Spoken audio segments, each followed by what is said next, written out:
Engineering and Technology. I welcome all the participants. So today is the third day of our faculty development program, and today's topic is a basic of fuel cell technology, performance, and its challenges. So today's session leader is here. I would like to introduce today's session speaker, Mr. Jeevananandam Sekar, sir. Welcome, sir.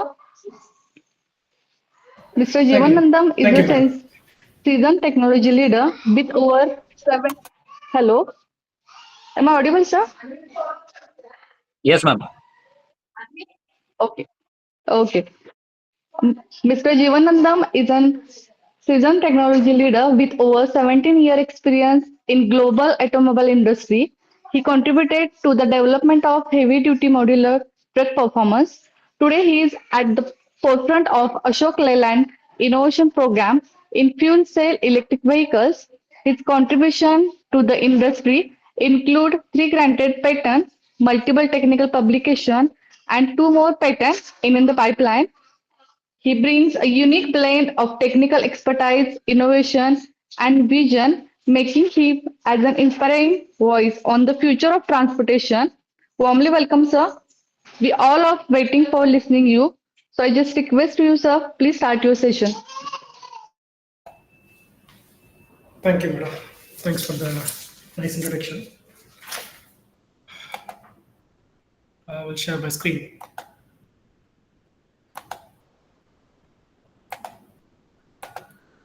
Please let me know if my screen is visible. Okay. Okay. Yes, sir, Anyway, screen is visible. thank you. Thank Please you, madam. continue. Yeah. Madam already introduced that. I am working with Ashok Leyland as a AGM. So Ashok Leyland is the second largest automobile industry in India, next to Tata Motors. You might be very familiar with Tata Motors. They have a plant in Pune and they have good presence in North. So Ashok Leyland play a major role in South. We produce 2 lakhs vehicles, combination of bus and trucks. We were actually, Ashok Leyland is having a 75 years of experience, 75 years of rich industrial insights on the diesel vehicle. But before COVID, we started a department called Advanced Engineering. This Advanced Engineering started to explore the alternative fuels. So we started developing fuel cell, electric vehicle, LNG, CNG, all alternative apart from diesel. So our department take care of the all alternative fuels. So we were working on this project for more than 5 years. We produced many vehicles. We had a learning curve. So I'm trying to. This session is not a training. I'm going to just share my experience, what we learned during this journey. Anyway, thanks for this opportunity. Thanks to Dr. Suhas for giving me this chance to talk to you all. Okay, this is the agenda for today. I'll be sharing with you the introduction. So my topic is actually basics of fuel cell. I'll try to justify to the topic and performance and challenges. I chose this topic because we face a lot of challenges during this development because fuel cell is very new to India and new to Indian OEMs. So we had a lot of challenges. So that I will be trying to cover here. So let me go through this agenda: introduction, working principle. I'll be explaining you the how fuel cell works and what are the types of fuel cell, which one is ideal for automobile transportation especially, and what are the performance parameters we have to look into it, and challenges, limitations, applications, and future outlook. What is the future for this fuel cell? Okay, before starting this fuel cell, first let us just talk about the transportation. This transportation changed our life. It allowed people to move long distance, do trade, tourism, globalization. It helped us to grow our economy. It was very convenient. Within a minute we can fill the fuel and just go wherever we want. And the engineering marvel happened in last 100 years, 150 years was extraordinary. So we should acknowledge that. We are like automobile passionate. Then why? What I mean? These are the pro sides of transportation. So far we are doing it. So we were using fuel like petrol, diesel, even natural gas also we were using it. CNG, we started using it. So this is all positive side of transportation. So what is the negative side? So if there is a positive, some negative should be there. So what is the negative side? So negative side, if you take impact like our air pollution, the Delhi choking like anything because of this vehicle movement. Our vehicle, especially transport industry, emits carbon dioxide. It affects the greenhouse gas, causing climate change. You see that ice bear, it is losing its home. So the release of NOx, hydrocarbon, particulates matter, all are even it is harmful to human being. Will get cancer, heart disease. So since the population of vehicle increased, especially in the cities, and even the villages also the vehicle movements are increased. So now we need to think about this. We have to relook this transportation. We have to look for a clean energy. That is how this now the alternative fuel and clean energy is a talk of the world, I would say. Now other impact is global warming, that that transportation industry nearly contributes 25% of global CO2 emission. So that we need to take care. And the third important point is that fossil fuel dependence. We have a very big import bill. For in our GDP, major import bill goes to the fuel. We buy fuel from Russia. We buy fuel from Gulf. That is a very big bill. That we are paying to other countries. So they are growing, and so that it's a sometime. I mean, it's a right time to approach the alternative. So hydrogen actually gives the opportunity. It comes with a lot of challenge, but it also gives the opportunity to be an independent, energy country. That idea I'm going to cover in this session. Okay, why do we need this alternative fuel? I gave some feedback. So this is a picture about Ashok Leyland vehicle. We have showcased this vehicle in our Lord's Auto Expo Delhi Expo. The first vehicle you see is okay. Let me take a pointer. Okay. The first vehicle you see is a fuel cell electric vehicle. I think this was displayed in 2012. Yeah. And this one is a electric BEV, battery electric vehicle, and ICE. This is a very interesting vehicle. This is also a hydrogen vehicle, but it runs with the help of ICE, internal combustion engine. I will try to cover this also. Even though this topic is fuel cell, I will try to cover a little bit on the ICE side also, because this is a cheaper version of this hydrogen. And we also displayed the LNG. Why this vehicle required? So this green color text to give you answer that fuel cell actually scores more, because the tailpipe emission is zero.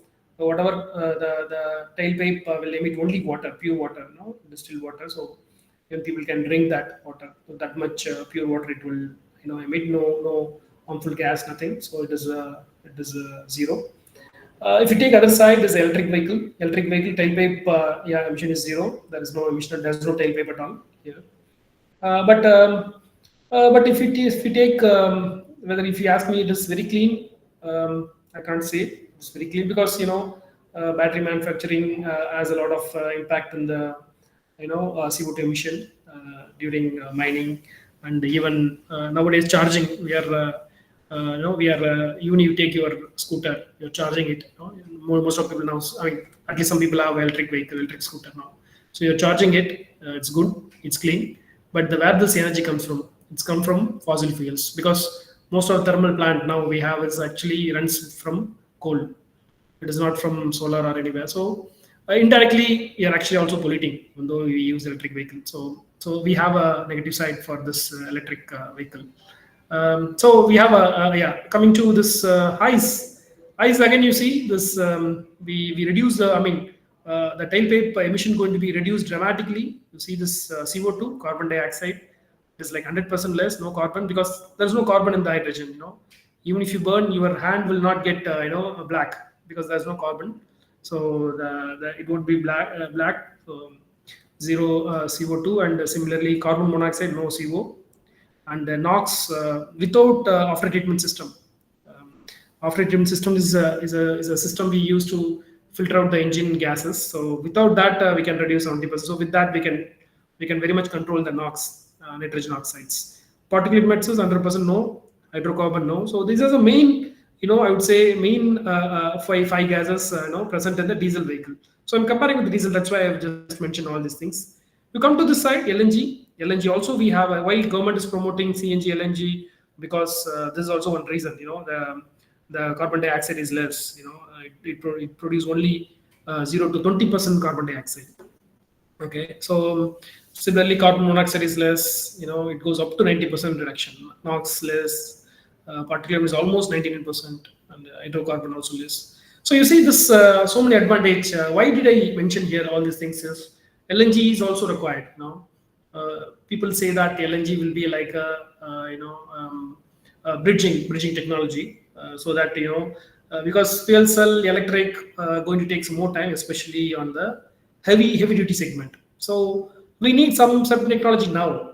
That is why this taxi, if you see, most of taxis are getting converted into CNG. The reason is mainly the cost. That is, but indirectly the pollution also reducing. That is good for us, good for the people living here and the world. So what we believe is this LNG CNG will be a bridging technology. The next would be H2Is. We're betting on H2Is. H2Is is like you'll have engine, internal combustion engine, piston, crankshaft, everything will be there. Instead of putting diesel or petrol, you will put hydrogen. That is something new we're working on. We are proud to say that India is actually leading this technology. Both the Tata Motors and Ashok Leyland are now much ahead of our counterpart in Europe. So we are in very advanced state, because this like fuel cell technology, fuel cell electric vehicle was there for a long time in the industry, in the world. Like I would say 1990 or 2000, we have a very good productionized product introduced by Hyundai and other companies. But this H2Is was like no one touched this, because no one was interested. But during COVID time, we started exploring this H2Is. So we just pumped some hydrogen into our diesel vehicle, and it started explore. It started getting a combustion, and we started getting useful energy. So we started exploring that. So so it is like fuel cell vehicle. You need fuel cell, all that, more power, a lot of power electronics. This is like cheaper version, but H2Is we're going to use it as only the, what can I say, in between technology, because that NOx is there still. Nitrogen oxide is there, and the efficiency also you cannot get like a fuel cell.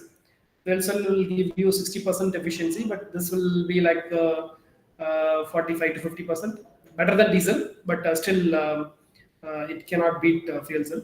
So we are betting on this hydrogen ice and LNG CNG for as a in between, what can I say, in between technology, so that when the technology comes, when the fuel cell comes in the full swing, and the cost is reduced, then we'll have our hydrogen bunks infrastructure is ready, so that we can we can have a very good transition from H2Is to fuel cell. This is just a background about the alternative fuel Ashok Leyland is working, and especially my team is working. Okay, this is a interesting thing. We just put the 3 bucket here. 2020 until 2020, I would say, we were focusing on the diesel. We started making some electric bus. We have our subsidiary company called Switch. We make double decker and buses, electric bus, but not that volume. They're very small volume, I would say. And we gave some buses, CNG buses, to Delhi government because like 10 years back we gave the 2020, before 2020 we gave some. So these 3 we were working previously, but this decade 2021 to 30, so we have so much technology here. Even people say that decade of transition, so much of technology we are exploring.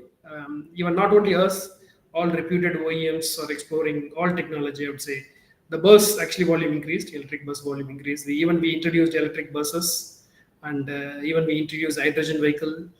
We gave some vehicle to some of the customers that I'm going to cover.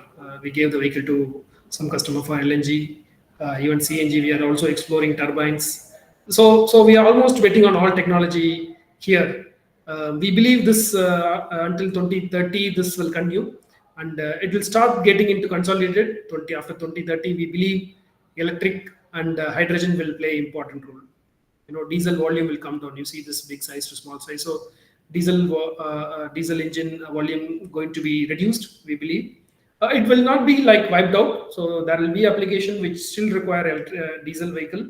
So that will continue, but the volume will reduce, and the hydrogen and electric volume will increase. We believe this as an industrial person. We believe this, and there will be LNG CNG also. So if you go to bunk, you'll see all kind of fuels. It's going to be a really confusing to get, people say actually. So it's going to get consolidated. Finally, we don't know which one going to win, hydrogen or electric. But as a OEM, we are focusing equally on all technology. So whichever emerges, it is based on the government push. If government push hydrogen will come. If government push electric, so it is all based on the government push and technology advancement. So many factors are going to play. It is very difficult to predict. Which technology going to emerge in the future. So the most of the OEMs are working on all these things, technology. Okay, now coming to topic. Today topic is fuel cell. So you see this image. This is Ballard, is one of the fuel cell manufacturer. We have used this exactly same fuel cell in one of our vehicle. We are working with many suppliers. So Ballard is one of the fuel cell manufacturers, basically from US. So you see this box. No, it look like a battery. It is not battery. So some of you might be already aware about fuel cell. So just for benefit of everyone, I'll try to start from the very basic. So fuel cell is a device that converts chemical energy into electricity. The input is hydrogen and air. Air means oxygen basically, but we're saying the air, atmospheric air, and the output will be electricity and water. Stream, actually, the hot water stream, water vapor, you can say. So that is output. So it is very good technology. So very clean, and so the reaction happens here inside is the electrochemical reaction. So there is no moving component inside of this box. So it is just paper, I would say, platinum coated paper. So that is actually helping us to generate the electricity. Okay. Anyway, we'll understand that inside our presentation. So just on small comparison, just to give you these three, I just tried to compare: fuel cell, battery, and our internal combustion engine. So the energy sources fuel cell is hydrogen. So we mainly use gaseous hydrogen, 350 bar gas we use to generate the electricity, and we also send the oxygen from atmosphere. Battery, it's stored chemical energy in form of electrons. We charge it and charge the battery to utilize it later. And internal combustion engine, you might be familiar with. Now we have different fuels: petrol, diesel, CNG. So the working principle here is electrochemical reaction. No burning inside, no moving, no burning. So purely the chemical, because of chemical reaction, the electricity is produced. We'll discuss this in detail. And here is electrochemical discharge, where the energy is stored. Just you're discharging through electrochemical thing. And here is like burning, heating, and finally converting into mechanical power energy. So yeah, this is like fuel cell is going to keep producing electricity, no stop at all. If you send higher fuel, it is going to give you higher energy and continuous energy. So that way it is better. If you have any operation continuously it has to operate, you can go for fuel cell until you have a fuel, you can use it. And electric vehicle, will have a limitation. So you have to charge just like a mobile, charge it, use it, charge it, use it. So if your application allows for idle time, we can choose battery electric vehicle. And engine, no. I mean, you fill and use it, no problem at all. Efficiency, this is very interesting part.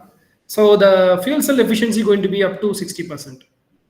But the diesel one, it gives 30, 33, max 33. You cannot get more than that. One third only you'll get. But battery electric vehicle scores more here actually. 80 to 90% it scores. Because there is no heat generation here, but in fuel cell it generates heat, so we are actually scoring less. But if you use that heat for any other purpose, for that they say, if you use it for cabin cooling and other systems, you can get the efficiency up to 80%. We're trying to maximize this, but it's going to take some more time. It's a long journey. Emission, only water. So yeah, if hydrogen, no, nothing will come, and no loss here. And here combustion, that it's polluting, or internal combustion engine gives CO2, NOx, smoke, heat, and carbon dioxide, hydrocarbon. So many gas will come out of this engine. Refueling, yes, we can fill the hydrogen just like how you're filling diesel. We can fill it in 5 minutes, 6 months. We can fill the hydrogen based on the pressure. We have a 350 bar pressure, 700 bar pressure. We have 2-3 options. And this one charging is this is the negative side of battery. We have to charge for a long time, especially if you have a very big battery on board for your truck and bus. It require some fast charging is coming. That is also technology is emerging in the battery side also, but it takes time, at least 45 minutes to 1 hour. And this one filling time is less. Okay, applications. You see that trucks. Ideal application, because this trucks, long haul especially, runs continuously. It will not have a stopping time, and the energy requirement is more. So even if you put battery pack, you need a huge battery pack, 1000 kilowatt hour, 900 kilowatt hour. You need very, very heavy battery pack, and if you put that, you lose payload. So truck is a very ideal application for fuel cell. Even buses also, if it is a intracity bus, so you need this a continuous running, so you can use it. So even Ashok Leyland produced vehicles. We gave this vehicle to Adani Mines. Our vehicle is playing there, and even this one to NTPC. It's given to government. This vehicle is playing in Leh, one of the highest peak hill in Leh. They are playing this bus. It's a 9-meter bus, passenger bus, and this one is playing in mines, one of the dusty and worst road environment. So both are worst condition. I would say there's a highly what can I say, temperature, low temperature it's playing, and here it is dusty and other things. And the car, you see, even our Nitin Gadkari rides hydrogen car. Toyota offered this car to Nitin Gadkari, and he's driving every day in this car. So it is like hydrogen is now reality. It is not science fiction anymore. So people start using this. Companies started making it. We are doing it in a small size pilot project. We are making few vehicles, giving to some of the like-minded customers who are interested to try the technology. We are not actually completely productionized, or I would say commercialized. Still, it is a few vehicles we are making and giving to customer. And drones, drones also one of the ideal. You can just feed the hydrogen and you can run it for a long time. So many more applications. I'm not limiting here. There are so many applications you can try hydrogen. Okay, a little bit about history, fuel cell history. 1839, very long time. Sir William Robert Grove was a scientist who discovered the first fuel cell. What he did basically is, he passed hydrogen and oxygen gas over platinum electrode.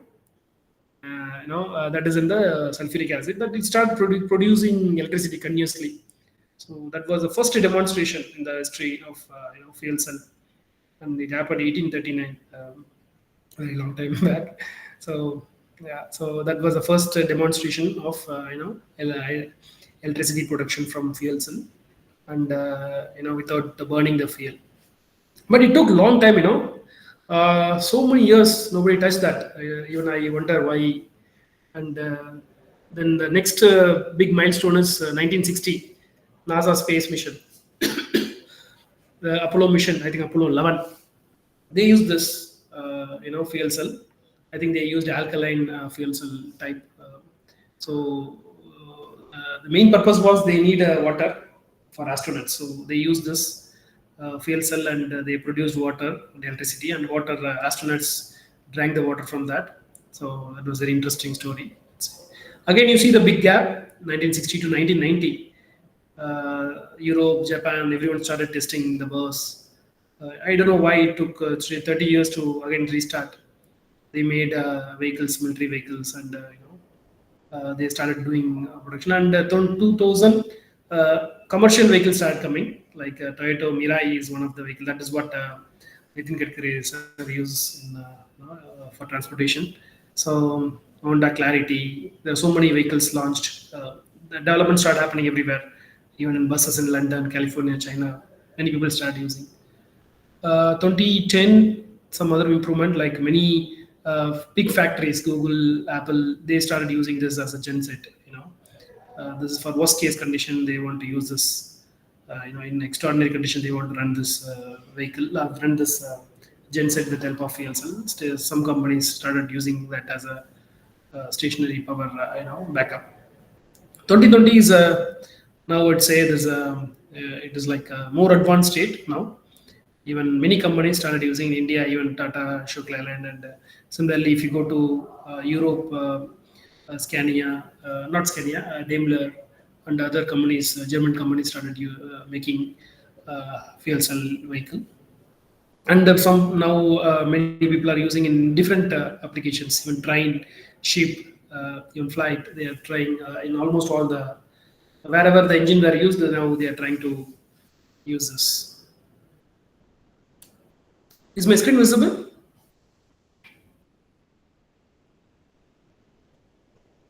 Yeah. Okay, okay, right. Thank you. Thanks for the confirmation. Okay, working principle. Okay, so I told you this is an electrochemical reaction happening here. So basically, we need, okay, I will play this video, and in between, maybe I will stop and explain that.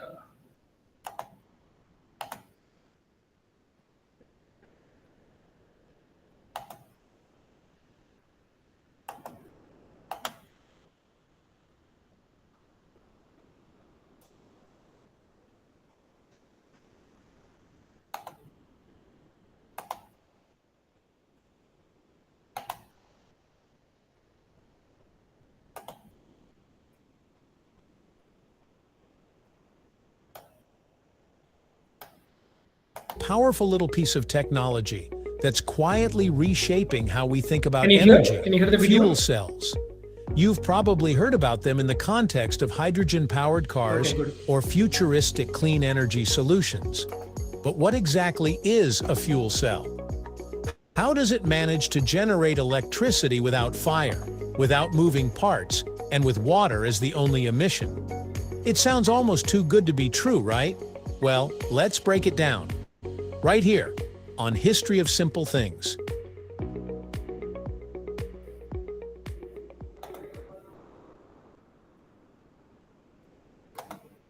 Let's start from the top. At its core, a fuel cell is an energy conversion device.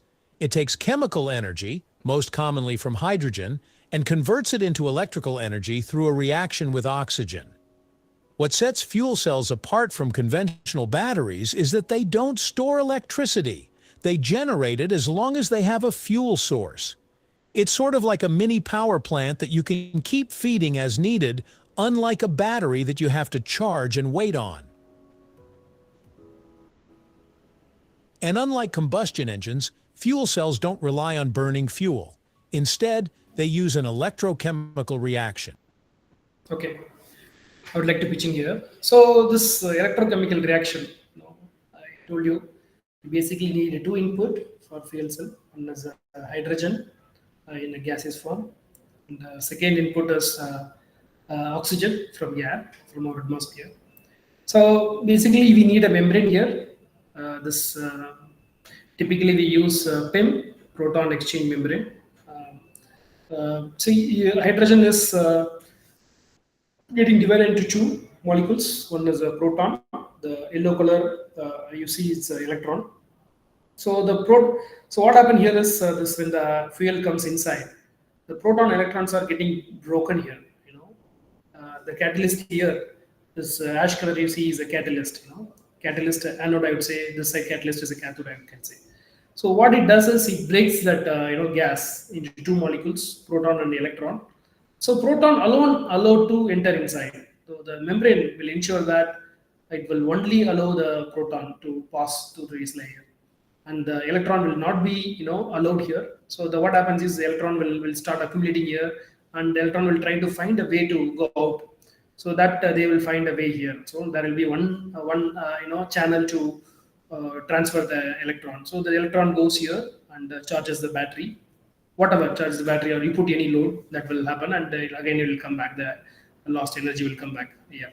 So here what happens here is that proton comes here and oxygen comes here, and the left out electron also combine, and it forms the water. That is how it works.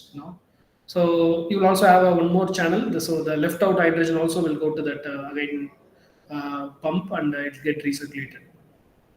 So this is how this electricity is produced. So the useful energy is the electron, so that we are harvesting.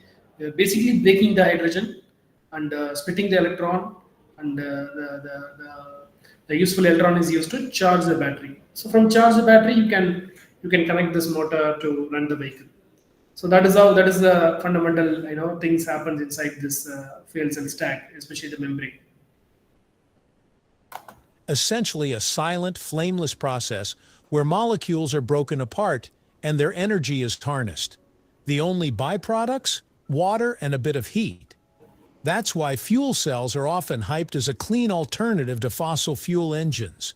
No smoke, no soot, and definitely no greenhouse gases, at least not directly.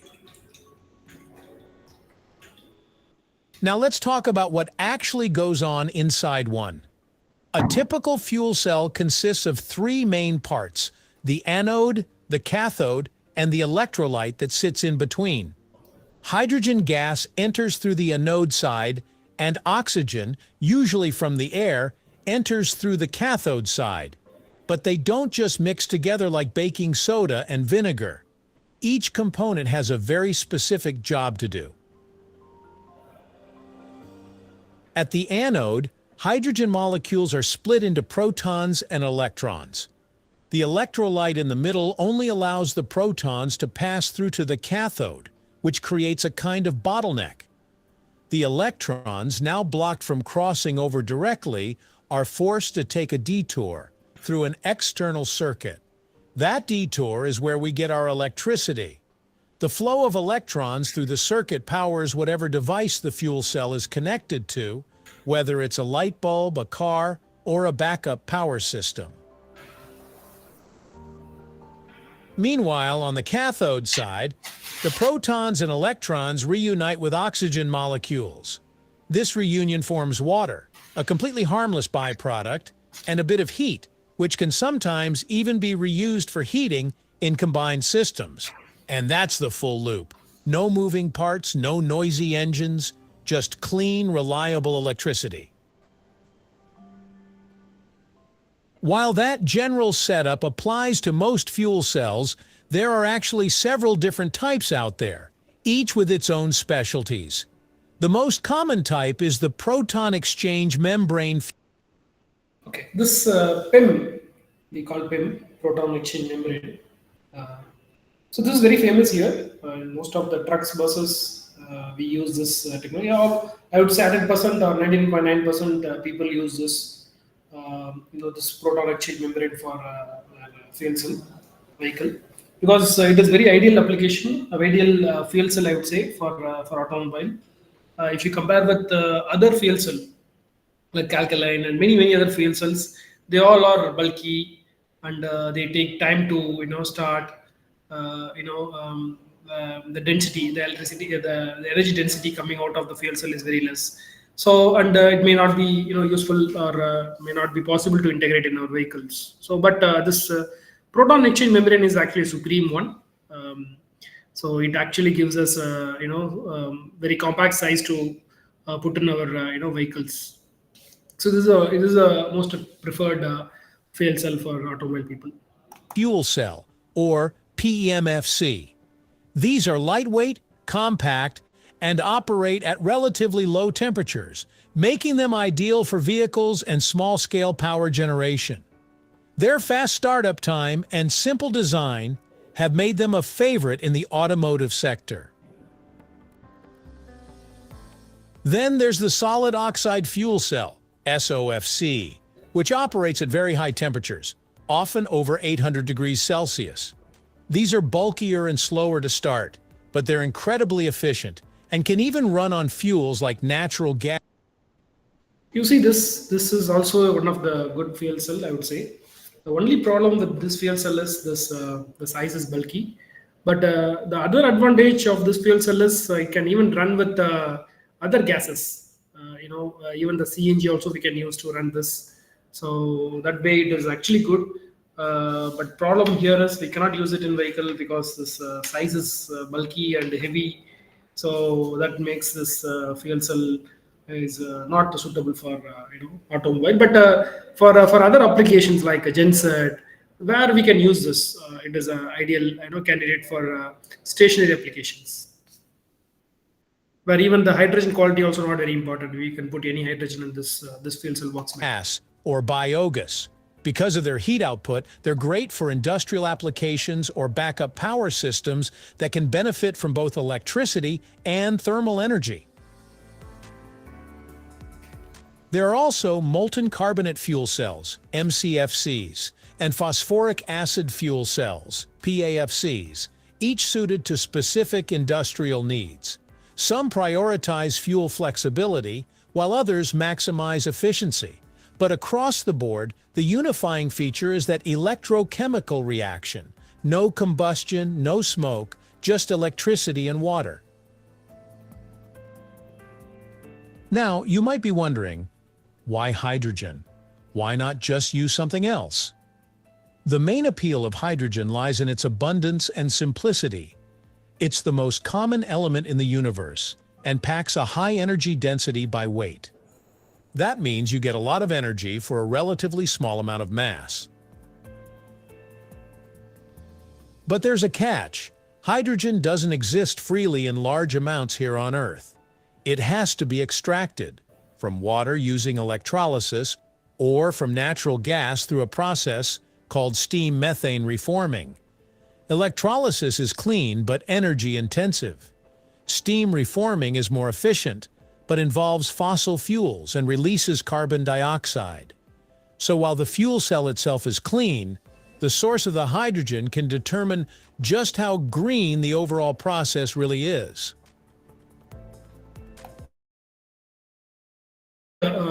Hydrogen generation is an electrolyzer process, because electrolyzer process is clean. Basically you have to give the water and electricity. It splits the water, water H2O. It splits the hydrogen and oxygen separately. Oxygen left out to the atmosphere, and the hydrogen is channelized to some chamber, and it is stored. So that is how this electrolyzer works. So if you use electricity from solar, then it is called a green hydrogen. So there are different colors of hydrogen. So if you use the steam method to produce hydrogen, that is called gray hydrogen. Even the steam method, if you capture the carbon, then it is called blue hydrogen. So there are different colors, given based on the process we use. The how polluting it is, based on that they are given. There is a standard to describe the hydrogen. But whatever hydrogen, whatever color it is, it's just a name. Hydrogen is hydrogen. So you can put any hydrogen in our vehicle, and the vehicle will run. Only thing is the method of producing hydrogen play important role in the emission and cost. That area I'm covering here in the cost side. There's a growing push for green hydrogen, which is made using renewable electricity like wind or solar to split water into hydrogen and oxygen. This method could one day make hydrogen fuel cells completely sustainable. But as of now, cost and infrastructure remain big hurdles. Fuel cells may sound futuristic, but they're already being used in a variety of industries. In transportation, companies like Toyota, Honda, and Hyundai have developed hydrogen-powered vehicles. These cars emit nothing but water vapor and can be refueled in just a few minutes, unlike electric cars, which can take hours to charge. And they offer long driving ranges, which makes them ideal for fleet vehicles, buses, and even trucks. Beyond the road, fuel cells are used in places you might not expect. Remote telecommunications towers use them for backup power.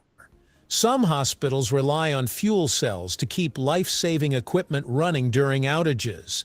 Even NASA has used them in spacecraft since the 1960s to power onboard systems and provide clean drinking water for astronauts, thanks to that handy water byproduct. There's also growing interest in using fuel cells for residential and commercial energy systems. In places like Japan, home fuel cell units are already a thing, quietly generating electricity and heat while reducing household carbon footprints. Of course, it's not all smooth sailing. Fuel cells face several challenges before they can truly go mainstream. First and foremost, cost. Building fuel cells and producing pure hydrogen is still expensive. The materials used in the electrodes, like platinum, are rare and costly. Research is ongoing to replace these with cheaper alternatives, but we're not there yet. Then there's the infrastructure problem. You can't refuel a hydrogen car if there's no hydrogen station nearby. And right now, those stations are few and far between. That limits the practical use of fuel cell vehicles outside of certain regions. It's a classic chicken and egg scenario. Companies don't want to build cars until the stations exist, and no one wants to build stations until there are cars to serve. Lastly, storage and transport of hydrogen presents challenges. Because it's so light, hydrogen has to be compressed or liquefied to be stored in usable quantities, both processes that require energy and specialized. This is another area of research, I would say. Right now, we are using gaseous hydrogen, 350 bar, and the future going to be 700 bar hydrogen, 700 bar again gases for pressurized to 700 bar.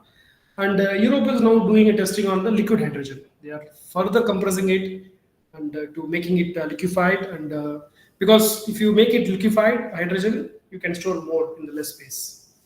So like similar to LNG. So liquefied hydrogen is better, but it is energy sensitive. You need to spend some more energy to compress the gas further and make it liquefaction.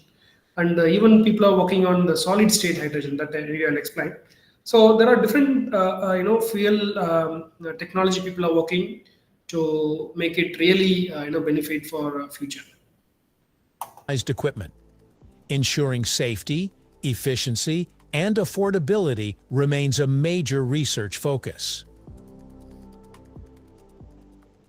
Despite the challenges, the promise of fuel cells is hard to ignore. They offer a way to produce energy cleanly, quietly, and efficiently. In a world that's increasingly moving toward low-carbon and renewable energy solutions, fuel cells might just be one of the key technologies that helps bridge the gap between fossil fuels and a greener future. So next time you hear about a hydrogen-powered car or a fuel cell power plant, you'll know there's a lot more going on under the hood than meets the eye. It's not magic, it's chemistry, engineering, and decades of innovation, all working together to give us cleaner power. Okay, we'll go back to our presentation.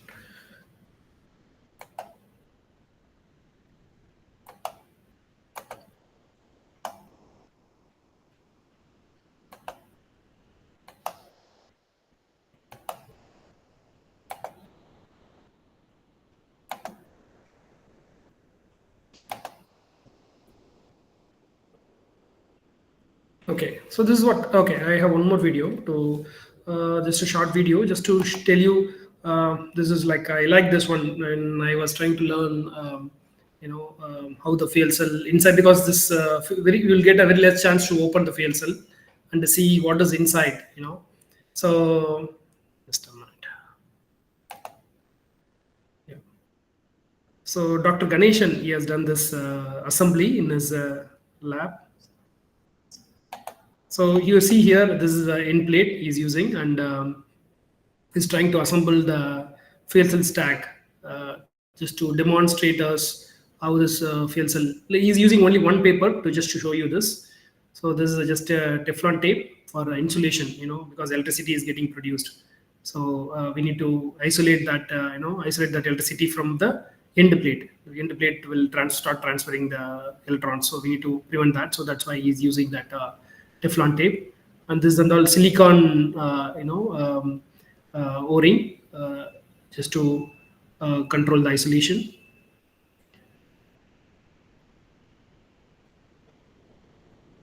So this is very important one. What he's showing right now is we call it MEA.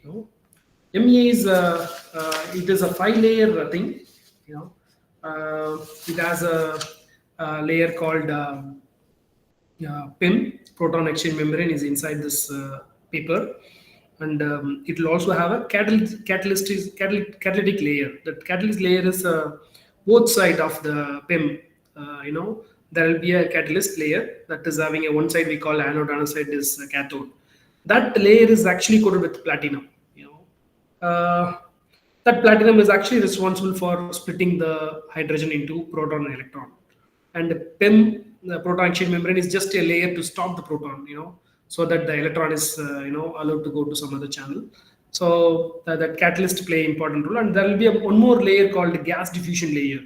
That gas diffusion layer actually distribute the gas one side, other side it collects and transfer the electrons. And the another one layer is one microporous layer that improve the water and gas management. So totally 5 layers there in this the simple paper is showing. So that is very important. The thing that is we call it MEA, membrane electrode assembly.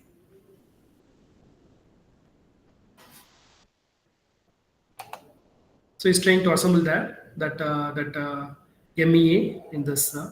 The copper one you see is okay. Let me show where is that. So the copper one you see is for electrons, so to transfer. So this is just one channel he's using to channelize the hydrogen one side and oxygen other side. So the hydrogen comes here and connect to this path, and it transfer to this path. It will the hydrogen will pass through this entire thing, and that will be connected to this MEA. So he's assembling that. He's just finding which side to assemble, anode side or cathode side. You see this simple paper. This is what available in the fuel cell stack. Even this one is lab setup. So he's having very bulky thing. There won't be bulky things like this. Only papers. That much thin papers is used in the fuel cell. Another I would say this is for another side is for oxygen to enter. So these 2 chambers he is using it on both sides of that paper MEA. MEA is a very important and very important thing here. That is what going to generate electricity for us. You can see that he assembled it.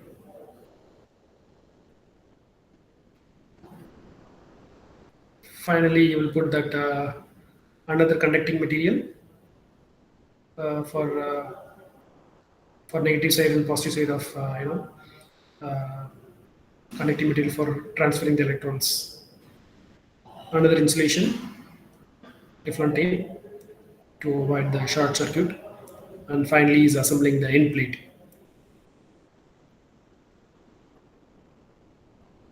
So it is always good to see the physical one, so that you will remember for a long time. Even though we show a lot of things in textbook, and so this will give you the better picture how this fuel cell looks. So he's finally assembled that all layers. Now he's going to put the end plate. So if you see in real condition in our whatever fuel cell we use, we will also have this kind of end plate. But in between we'll have hundreds of papers, hundreds of MEA. Finally we'll have these two plates. But he's only using one MEA and trying to show you, the electricity production with the help of this one MEA.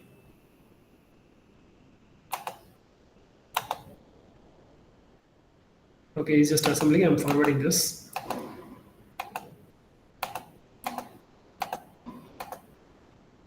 He's applying torque.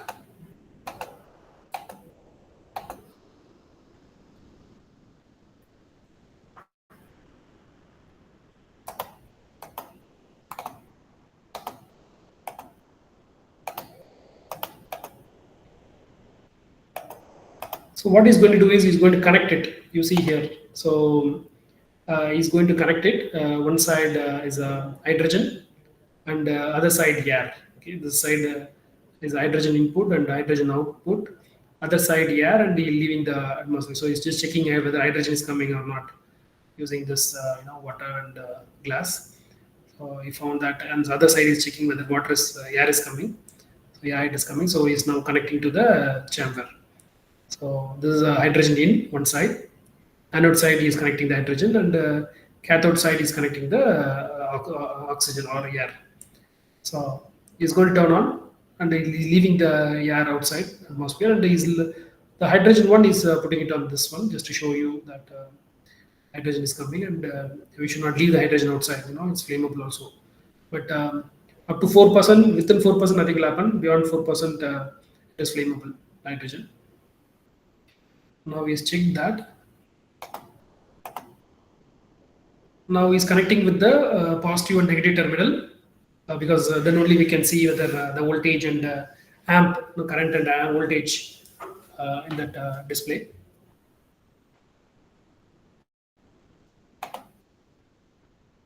You see he's passing the hydrogen and see this voltage change.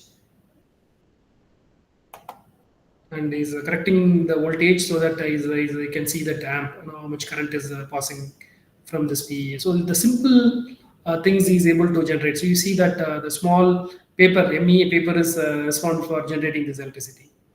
So if you have so many papers stick together, that will form the fuel cell stack. We call it stack actually, because this each paper produce approximately 1 volt. So if you have 100 papers will produce 100 volt. So if you have 300 papers, 300 volt.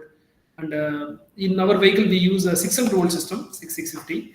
So what we do is we use a step-up transformer, step up the 300 voltage into 600 voltage to use our, to run our motors. So just a small video just to show you that how this, things are inside. Just with the one example, but there will be multiple papers inside. Okay, this is what you saw, that MEA, and you saw this anode cathode, that big box you saw. But there will be many cells like this. You see so many cells. You'll have many cells. Finally, you'll have end plate. So all put together, and the assembled one we call fuel cell stack. Here they are showing only 3 cells, but there will be hundreds of cells inside the stack, and then there will be a hydrogen in, hydrogen out, oxygen in, oxygen out. So that will ensure that safely you are sending the hydrogen and oxygen inside to generate the electricity. That is how it works. Okay, the main part is that proton exchange membrane. That this PEM, we call it PEM, proton exchange membrane, usually made of this perfluorosilicic acid, PFSA they call, polymer based. That is why another name is polymer electrolyte membrane. That is also another name. So basically we call polymer. That is what the splits the proton H1, H plus. It splits, and the electron is E is transferred here to the load or battery. And the catalyst is the most important component, I would say, because that is what the costliest part also. So the catalyst, you see this 2 layer is this one, and this one is the catalyst. You can call that this side, hydrogen side, you can call anode, and this side you can say cathode, catalyst. So this catalyst is what can I say? This paper is coated with platinum. It's a rare earth metal, and very costly one, noble material. So That is what actually makes the fuel cell costly. So a lot of research is happening in this cathode layer to change, go for a a platinum alloy, or even some alternative materials, to reduce the cost. So that research is happening, to reduce the fuel cell cost and things, because this is the most important and costliest paper or component in the fuel cell stack. But this is doing important role splitting the hydrogen, so that is why, and it's very costly. And there will be a gas diffusion layer. This one you see, this is a gas diffusion layer. So this one is it is also like a catalytic layer, and it facilitates the uniform distribution of fuel on one side and the uniform distribution of oxygen on the other side. That is why it is called D. We call it DGL.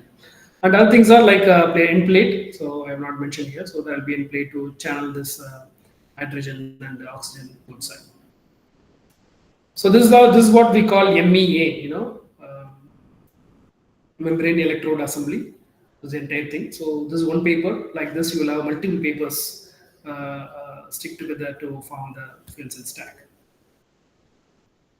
Okay, so I gave you a little bit about fuel cell inside the stack, how it works.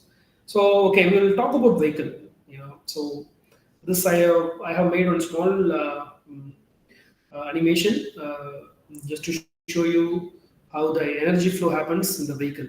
Okay, and I'm going to explain you both electric vehicle and the fuel cell, so that you know what is the component getting added or deleted to convert battery electric vehicle into fuel cell or vice versa. Okay, so you will have a low voltage battery. This low voltage battery is needed because this takes care of the auxiliary components like horn, headlamp, all operates from the low voltage battery. Typically 24 volt system, 24 volt battery or 12 volt battery. Twice we use 24 volt for this all accessories that will be there, and this is just a batch chases, just to start with. What I call it skeleton. So previously, what happens is rear axle is driven by engine. We have an engine here, engine, clutch, gearbox, propeller shaft. So now you will not have engine, you will have motor, because it's even fuel cell is an electric vehicle. Just a power source is fuel cell, but otherwise it is electric vehicle. You need a motor. Okay, how motor gets energy? It need AC, alternative current. The purple color is alternative, high voltage, and it's high voltage. Um, so you will have an inverter, because this battery we use is a battery or even fuel cell that generate direct current DC. So you need an inverter to change DC to AC and run this motor. Most of the heavy duty motors are AC. DC motors also there, but that is mostly for cars, mostly for bikes, because as heavy duty you need a AC to get the better efficiency. DC if you use, you will lose some efficiency. So that's why the most preferred choice of motor is for heavy duty is AC. So you will have an inverter. So inverter will convert that current from DC to AC. You will have two things. One is a transmission control unit. So if you have a gearbox in this, after this motor, you need a TCU. Otherwise, motor control unit, just to take the command from the pedal. Pedal, or I would say VCU, vehicle control unit. So this is a brain for the vehicle. So it decides what operation the vehicle has to perform based on the feedback from the customer or driver, I would say. Okay, so this VCU sends a signal to MCU. Hey, you send electric energy to the motor, so that motor can run, and the motor will just MCU will simply obey the VCU. Because it's a slave. This is the master. MCU is responsible for controlling all the components in the vehicle. And you will have a PDU, power distribution unit. This is also very important component in the vehicle, because the power it gets from battery and distributes to all the accessories, all the motors, everything. The major contributor is the major utilization thing is motor. This is because this is what the propelling the vehicle. So motor takes a lot of energy from the battery, but the power distribution unit is required, because this also gets a signal from MCU, and then you see this. This is actually we have a high voltage battery. We have 300 kilowatt hour battery, and the energy goes to PDU, power distribution unit. From power distribution unit, it goes to motor via inverter, and there will be some more components I'm going to show you now. So there will be a steering pump, steering pump connected to the pump is connected to the motor. Again, motor is AC, so you need inverter. So inverter is again getting a DC energy from the PDU. So other accessories like compressor, air compressor you need because you need a brake, air brake, so you need air compressor. Again, that the compressor is connected to motor. Motor need a AC, so you need inverter again. So inverter is used here. And low voltage battery also need charge, right? So in the existing cars, diesel or petrol car, we get the energy from the alternator. Alternator runs with the engine. So here there is no alternator. So this also LV low voltage battery also get the energy from high voltage battery. So we use DC buck. DC buck is a step down transformer. Because this is 24 volt, right? But this is a 600 volt, 650. So you will use a step down transformer to reduce the voltage and charge the LV battery. But the other things are other power electronics are high voltage, so you don't need a step down transformer. Simply you distribute the percentage of energy to the individual component. Okay, you need a charger in case of battery electric vehicle. So the charger will charge the electric heavy voltage battery and high voltage battery and yes. Okay. You need a chiller. Chiller is just a cooling system for high voltage batteries. So it will control the temperature of the high voltage, because sometimes what happens is when the atmospheric is very hot and you're running it continuously, the battery will heat up. So that time you need to chill down the battery. So you can use this chiller to control the temperature of the battery. And you'll have a power electronics radiator. See, similarly, all components require a cooling. Motor also will easily get hot. We need to control that. So there will be a radiator to control the temperature of motor.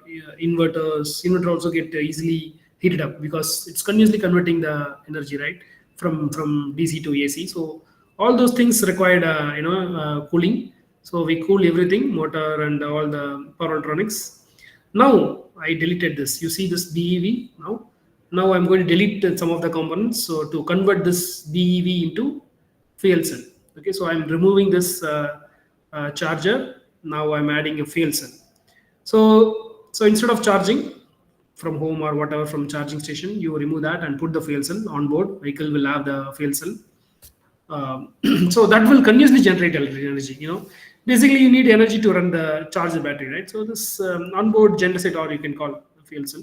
So it's going to sit in the vehicle and continuously generating the electricity for you. It keep charging the battery. So what is the input required for fuel cell? Is the first thing is the fuel. So that comes from hydrogen tank. Hydrogen tank will be sending the fuel to fuel cell to generate. Another input is air cleaner.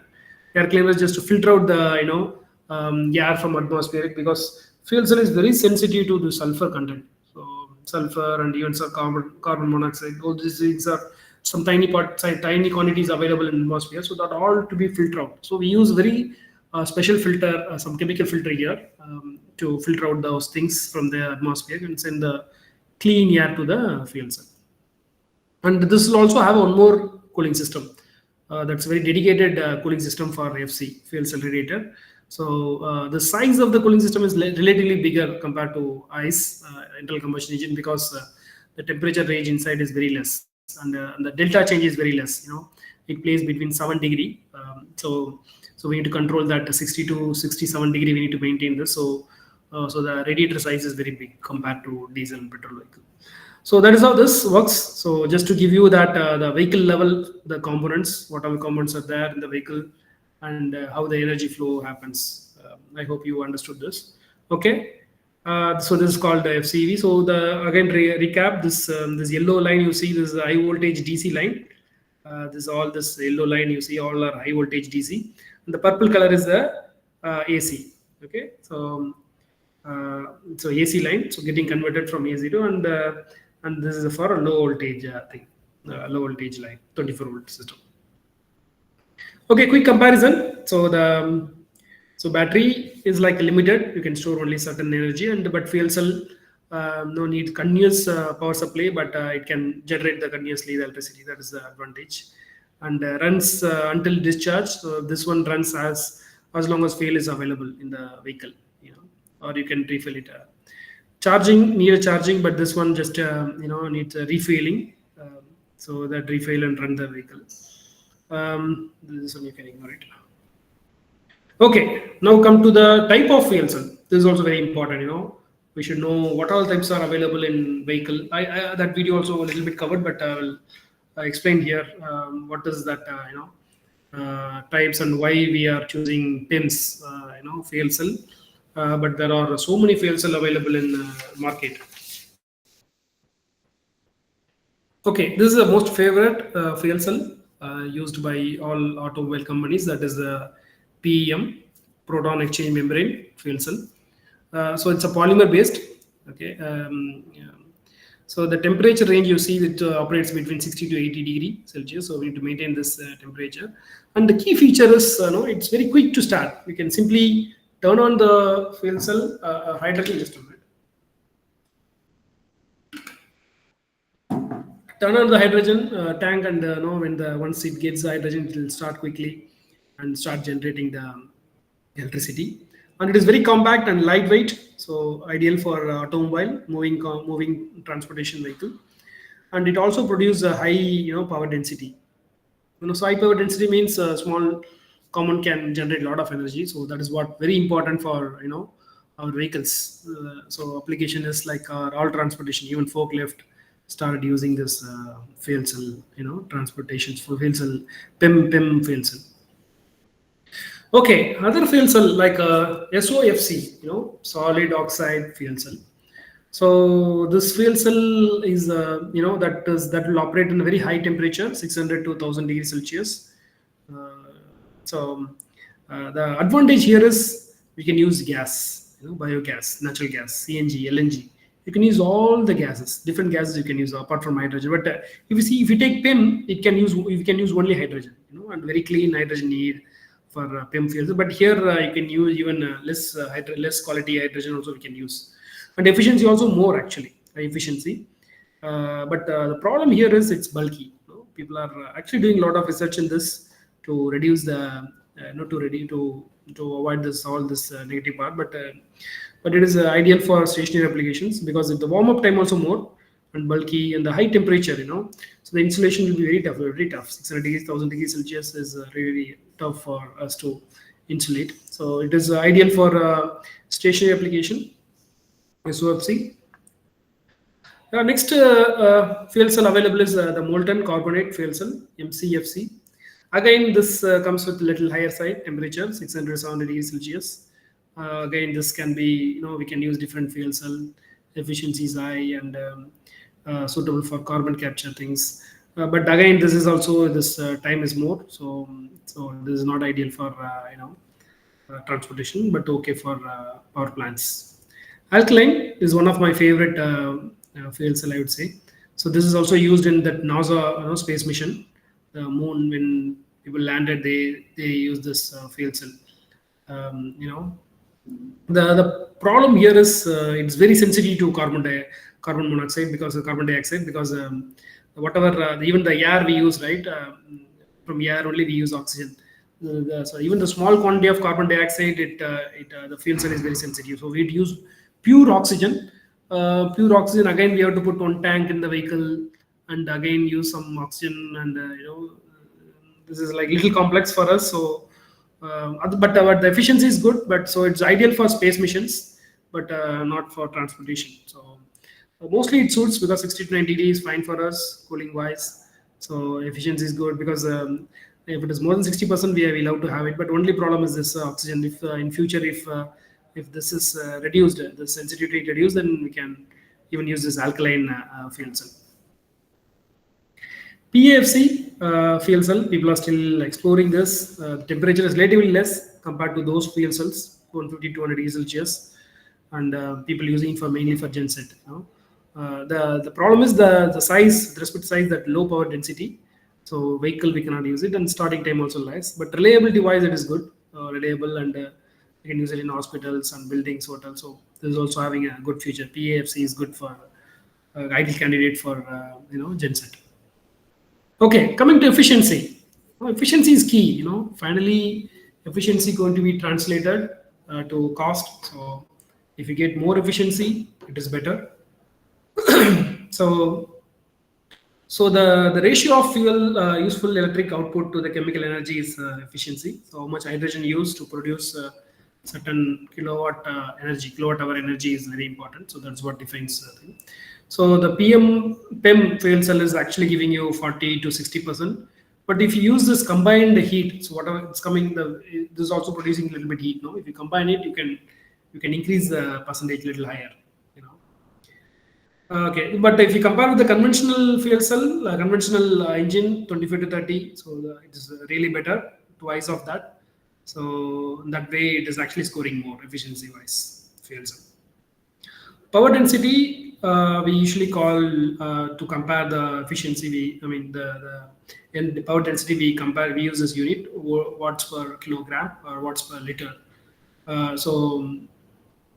So this is very lightweight, so it is good. PEM is actually good and high power density compared to other fuel cell, SOFC and the low power density. So it will be very big to accommodate in our vehicles. Life is very important because we are going to invest money in this, and so if you see the trucks, we have not run that much, but we are expecting this 20,000 hours. 10,000 to 20,000 hours, so that will be roughly translated to 10 years. 10 years is a very good time. So one vehicle lifetime is 8 years, so 10 years is really a good time. But there are a lot of challenges in this one that we are going to cover. Okay, coming to system integration, we discussed two extremes. One is the stack. We discussed this stack, and we discussed the vehicle. Okay. In between, we have components. The stack has to run, right? So to run the stack, you need so many components. That we call it BOP, balance of plant. Okay, BOP consists of all these supporting components. You saw one big box, right? In the initial PPT, I showed you one big box, bollard box. That box comprises of all these components. Okay. So the fuel cell stack is, I would say, that inside the box it will occupy only 20% or 20 to 25% only that occupies the volume. Remaining all components are accessories. I would say accessories to support. For example, you take engine, you need turbocharger, right? You need a compressor, right? So you need injector, right? So like that, you need so many components here, to run this fuel cell stack efficiently. So you see, air is here, air is sent here. You need a air filter, and there will be a compressor here. So it sucks and it compresses and it sends to the cooler, intercooler. It cools down, and you will have humidifier, and finally the air goes here. Similarly, the hydrogen tanks is connected to the one relief valve. So it's and the valve here, it goes here, it is ejector, and there will be a recirculation pump. If the liftout fuel will come back, and it again fed to this. And here you see this. There will be a radiator responsible for maintaining the temperature of fuel cell stack within 60 to 80 degree. So this radiator will cool it, and there will be a water line to. We call it degradation tank. So that supplies the water is less. And finally, you see this connected to DC-DC. DC-DC is a bug, step up transformer to whatever electricity coming out to be stepped up to connect to the battery. Load means battery. Okay, so there will be always one more back pressure valve to send this air outside, and hydrogen, there will be one more purge valve to send back this hydrogen. So all these components, BOP is required to run this fuel cell stack to optimum position. So the refinement of this BOP is really critical, like how we do this injector tuning in the diesel engine. Similar way, we need to operate all this components. But good thing is all are electric components, so we can very much control the components very precisely.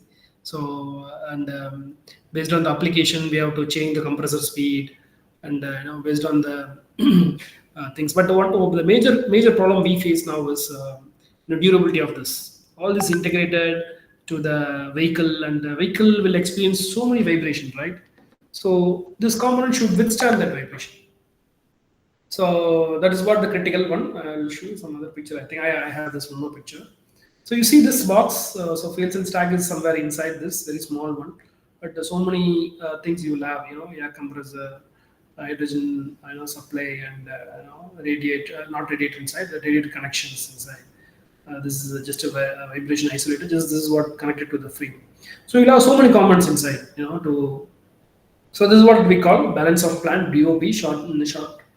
So you need a air supply and the compressor, humidifier. Humidifier ensures incoming gas have a proper moisture level. It should not be too dry.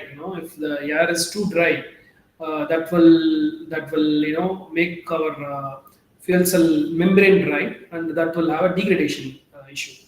So that should have a proper moisture. So that humidifier will ensure that the intake air is having a proper moisture before entering into the fuel cell stack. And power electronics. The power electronics is ensuring the electricity stepping up, stepping down, and finally reaching a battery pack. As I told you, this fuel cell require proper cooling. We need to control that cooling 60 to 80 degree, and relatively you need a very bigger size of fuel cell radiator to control this compared to our diesel vehicle. So this will ensure this. Basically, you have a coolant inside, and ethylene glycol coolant, special coolant, so that it goes inside, and you will have electric fan here to cool down the, just a heat exchanger, to cool down the water inside, and the cooled water will go back to fuel cell. So the uniform temperature is very important here. Okay, system integration. You see this big box. So again, I've shown Ballard, but there are so many fuel cell manufacturers available here for us. And so this typically this kind of shape we use it for truck, and the flat one we use it for buses. We put this fuel cell in the roof, and this one typically below the driver compartment. So the system integration is very important. Though, so I told you, right, there's inside so many components inside. Only 20% is fuel cell stack. So remaining component inside is accessories, that ensure the proper functioning of fuel cell stack. Okay, so the impact is, so you need to design it properly. You have to make it tuning properly so that you will get a maximum efficiency, high durable, and safety wise. Things all works as per need. Challenges. Okay, this one is I would say very close, or just make me recall all the challenge we faced. So hydrogen storage. So you see this tank. This is typically a carbon fiber tank. We call it T4, generation 4 tank. So it's very lightweight. And there is a carbon fiber content in this, so that's why it's very light. And fourth generation, and this tank is in hydrogen vehicle. We are using only the carbon fiber tank because it is safe. It has the 3 layers. So inside there will be a plastic, and the next one is another one, carbon fiber, and glass wool. Glass wool is second layer, and the final one is the carbon fiber. So this layer ensures that this 350 bar is protected properly, because the safety is very important for hydrogen. We are trying some new technology, so we don't want to compromise. So typically CNG we use a metal tank. CNG tanks usually a steel tank, but here we are using this carbon fiber tank. This is quite costly compared to CNG tank. This is like very high. But this is required because we are handling very high pressure. CNG is just 200 bar. Here it's a 350 bar. Even we are pushing to 700 bar. We are asking government permission to even use 700 bar system. So when that comes, this is very important, and the technology of this tank is very high. I mean, very good, because it will never get punctured. Even if we hammer, also nothing will happen to this. Even during accident, even if it burns, the vehicle is getting burned. This will not have this has a lot of safety system to release the inside hydrogen safely. and prevent it, close it when the system leaks or something. When the overflow happens, it understands and it leaks, it close the valve. So this tanks comes with a lot of features actually. So challenge for us is actually, see, this hydrogen is very lightweight, So you need to compress it high so that you can use a less tank. Here we are using 3 to 4 tanks in our vehicle to achieve the range to meet the customer requirement. But problem here is again this leaks and flammability. This hydrogen. One interesting things happened. This hydrogen flaming happened there, and we could not see the hydrogen actually was in flame because hydrogen is invisible. Even if it flames, you cannot see that in your bare eyes. So very difficult to see whether. But if you put your hand will get burned. Okay, so that much hydrogen is that is a property of hydrogen. But anyway, we are taking a lot of measure to control the hydrogen. We know how to prevent that leak. We are using sensors in our vehicle, leak detection sensors. So that sensors will detect the hydrogen once it leaks. For example, if it is more than 4%, or we even set at 3%, if the hydrogen in that nearby area is more than 3%, it detects and it sends information to the VCU, vehicle control unit. The vehicle control unit just send the message to all the tank, just close the tank. So that is how this system is enabled. So immediately hydrogen tank will close the valve. So no more hydrogen. So whatever leaks happen. So further it will not allow the hydrogen to pass. So that much system is integrated, and we are further fine tuning it. So it will take some more time to further see the thing and improve it. Coming to hydrogen infrastructure, so we have two infrastructure in India. One is hydrogen. We have a Reliance has put the hydrogen fuel bunk in Gujarat, Jamnagar. So that was like one of the first hydrogen dispensing center created in India. And the second one is IOCL also created one more in Gurgaon. And some more people are now creating a hydrogen. So this is all like a pilot project, I would say. It's happening as a pilot project, and many people are developing. Having shown interest to put this hydrogen infrastructure. Once this hydrogen infrastructure comes, hopefully the vehicle also will start getting momentum, and we can see the customer buying this vehicle. Okay, another important criteria is that platinum. I told you, right? It's a noble metal, and it's very costly, and it is very rare, expensive. So this lot of researches are happening to reduce this platinum content in the PIM. Inside the PIM, the catalyst having a platinum coating, right? That is what the platinum is responsible for splitting the hydrogen electrons. So researchers are there to reduce the platinum coating levels. So by going with the platinum alloy catalyst, so they are mixing, like nickel, cobalt, even nickel with the copper, nickel with cobalt. They are trying to mix and create a platinum alloy, to reduce the cost. So that is one research happening. And another is like non-precious metals, like this iron, cobalt, nickel. They are trying to use and try to split the hydrogen into electron and proton, and even the existing catalyst recycling and reuse. So all the research are happening. So we saw we read some of the articles, and they are lab level. They were very successful to create this platinum alloy catalyst. So once this comes, our fuel cell cost will come down. So it will become cheaper to customer to use, and vehicle cost also will come down. But right now we are using is a pure platinum coated catalyst. Okay, challenges, real world challenges. Lab it is okay, fuel cell fine, all good. But when it comes to real world, especially India and other developing country, we have very bad roads. This is one of the mines road, I would say, a village near Chhattisgarh. Raigarh is a village name. So here we are running our fuel cell vehicle. So we are doing testing of this fuel cell in a very bad road. We identified this is the worst road to test our fuel cell, because once you pass here in the worst condition, obviously good road will vehicle run really good. So this is how we test our vehicles. So even the dusty, it's very dusty, no roads, so you can see so much of dust flying in this atmosphere. So this also will have impact in fields and life and degradation, So the membrane will degrade. That's what happens if it dry and if it experience chemical attack like sulfur and carbon monoxide. It actually poisons the catalyst, and it will lose the life, and it's very costly. So we are doing a lot of experiments with this vehicle, and trying to improve the reliability. Lifetime we discussed already. Okay. Okay, the hydrogen production. This is really, really important. So finally, how much money we? I mean, probably some of the things might be covered in the previous session. Still, I will try to a little bit touch this.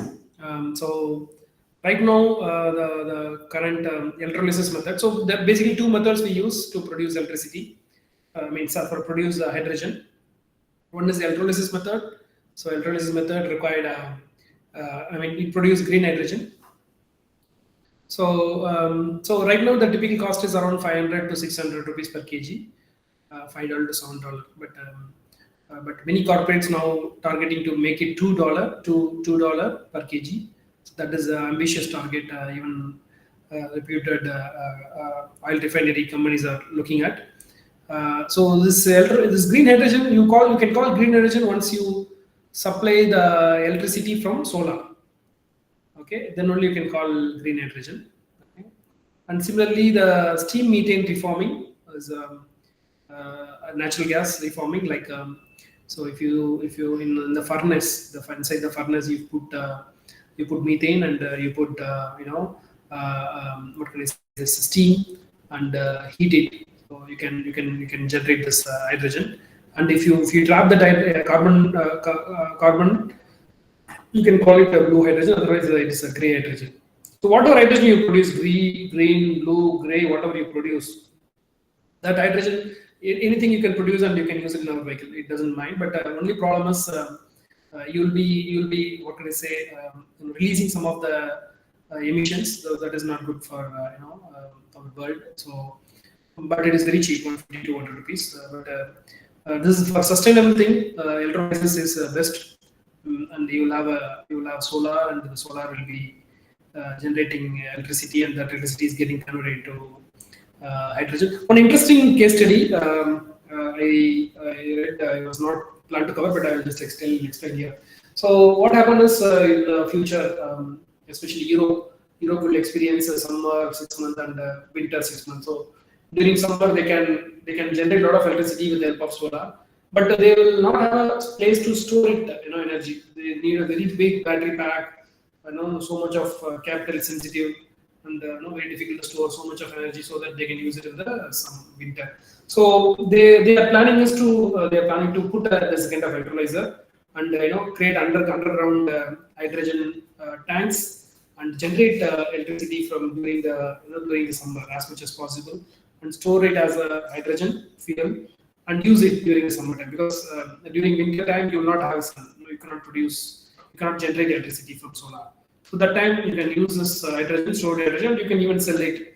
Even India also having a plan to technology actually competing each other, because both are exploring, or what can I say, the technology is developing. So the fuel cell is good for long range, and especially for a heavy duty vehicle, this fuel cell vehicle scores more. So it's good, ideal. So you see this hydrogen vehicle, it's a Daimler vehicle, and it's getting played in Europe. And the battery electric vehicle is right now typically for a short range. Even we are producing and giving for a short range application, 200 kilometer range, we are giving this battery electric vehicle. And for long range, then when the customer asks for more than 400 kilometer, 500 kilometer, we tell them to use fuel cell vehicle. But the problem is again the infrastructure. So the infrastructure is critical, and if the customer is ready to invest in the infrastructure, or if he's having already owned infrastructure, we recommend fuel cell vehicle. That is how this technology is chosen for the customers. Right now, Ashok Leyland is actually betting on the both technology. Okay, coming to this hydrogens. We have different colors of hydrogen. You see this in this right side. So we have green, blue, gray. So it's based on the process. No, we based on that. With the color is given. International, it's internationally given. So mainly we talk about this top three hydrogens in India. Especially this is the electrolysis process we use to produce green hydrogen. So and blue hydrogen, gray hydrogen is from the steam. Methane. Reforming method. So the advantage of this one is green is what more sustainable in future. So you connect this solar, wind, hydro, anything to this electrolyzer, and just give the water, and it will keep producing hydrogen. So this is what even Europe is thinking. In India also planning to bet on this technology. The government is pushing for hydrogen economy, so they will invest a lot in this technology, and we'll be producing a lot of hydrogen in future. And even there's a plan like if we produce excess hydrogen, we can even export the hydrogen to other countries based on the need. So that is the level of thinking happening in government and also the private players. So gray hydrogen is like in between. We can use interim process until we develop the green hydrogen. We can use this blue and gray hydrogen just to establish the network, establish the vehicle, create a vehicle, because vehicle will run with any color of hydrogen. It doesn't matter, because it's just a process, right? So hydrogen quality going to be met in any case of this process. So use this gray and blue hydrogen to develop a technology. Once the technology is developed and the infrastructure is developed, push for green. Green is sustainable. Green is future, and the cost also will come down very high in case of green, and it's good for world clean fuel. Okay, some safety measure. This since it's a lightweight gas, if it leaks, we need to be very careful. And it is odorless. You cannot smell hydrogen. Unlike other petrol or other fuel, you can smell. Here you cannot smell. It is colorless, odorless fuel, so you have to be very careful. That's why we have sensors to detect this. If the as per standard, if it is less than 4%, it is not flammable. Okay, hydrogen is allowed to be in atmosphere up to 3%. We allow. We keep 1% less for safety purpose.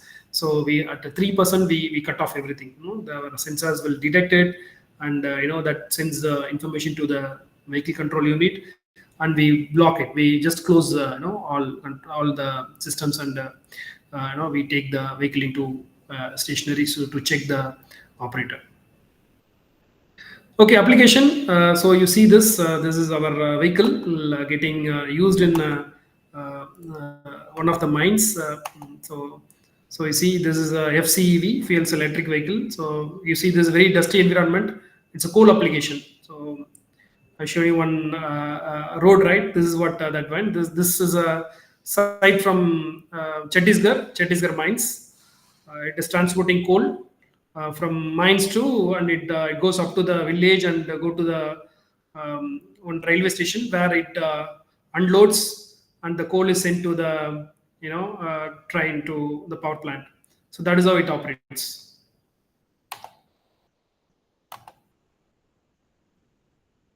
So this is a 55-ton vehicle, and this vehicle gives a range of around 200 kilometers.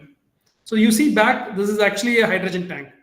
So we have a 3 hydrogen tank behind the cabin, and we have power electronics here, battery packs other side. So the battery pack, small battery pack, we don't need a very heavy, because just transition, it has to take this battery pack act like a surge tank, just take the excess electricity and send the electricity to the motor. That is how it works.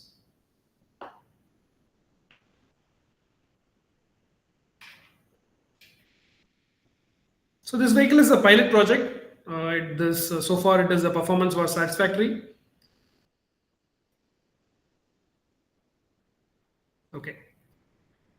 Okay. So automobile sector, yes, many people are trying. Toyota, Mirai, Japan is trying. Hyundai, Nexo, it's a model name. Korea is trying, South Korea, and even the trucks and buses, Daimler, Volvo, Hyundai, Tata, Ashok Leyland, everyone is trying because of the advantage, because it's quick refilling, long range, heavy payload, payload will be high because there is no I would say issue with the battery pack or other things, because small battery pack. In railway side, railway marine, uh, try to rush up. I think we are okay.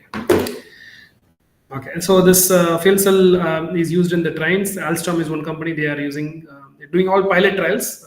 So if the pilot is successful, they will try to put in production. And backup centers like Microsoft, Google, everyone is trying to use this grade, micrograde, and renewables. Future trend. Okay, this is very important. So what we believe that green hydrogen will come. Company will invest, and they will generate the hydrogen very effectively, very cost effectively, so that will beat diesel. That's the target. We have to beat the diesel, so that it can be given to all the people in the world, or in India first. So policy like European Union, Japanese, and Koreans already investing heavily. Even India, even Nirmala Sitharaman Madam has announced this, green hydrogen missions. So they have target of 5 MBT by 2030. So very ambitious target to generate so much of hydrogen, so that you can use it for even for transport and industry. Both you can use it. Other technology advancement is the cat we already discussed, that catalyst, the platinum coated catalyst. So if that cost comes down with the less platinum content, so the fuel cell cost will come down. And durability, that you see that Ashok Leyland is doing a lot of testing. So durability of this tag is to be established, so that we can confidently sell this vehicle to customer.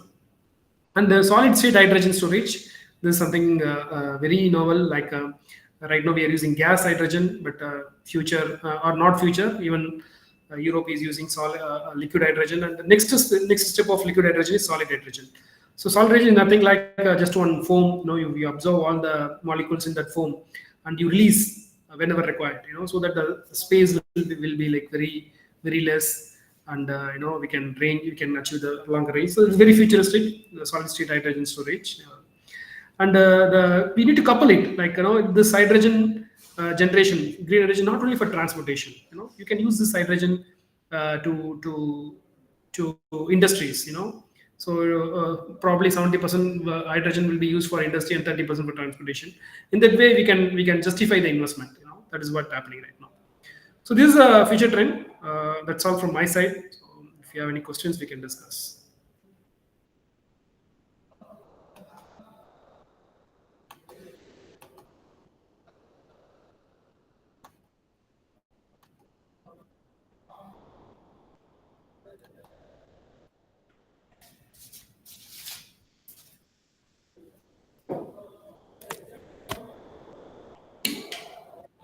I request to all the participants, whenever you have any queries about the session, please ask.